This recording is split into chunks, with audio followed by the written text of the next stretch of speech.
courage and love in my heart. Yeah.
So much.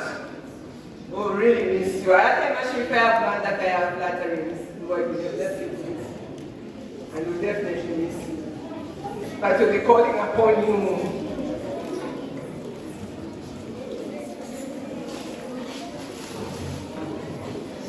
We'll be calling upon you, Mrs.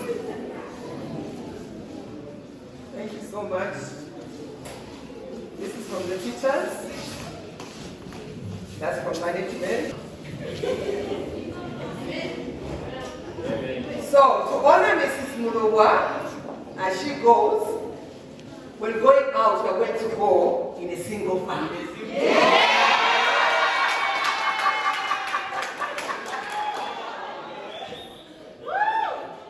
We'll go out orderly, so that wherever she goes, when we go out in a single family, I'm mouthless. I don't know what to say. Thank you very much, Mr. Auntie. Teacher, thank you very much. Pupils, I love you. Continue working very hard. I know you are good boys and girls, and you hard and to never give up on our dreams. Thank you for coming to Lighthouse and leaving it a better place. We hope you have an amazing year. To our Teacher Precious, thank you for your patience, love and education. To all our parents, the support that's in our foundation. Thank you. I'm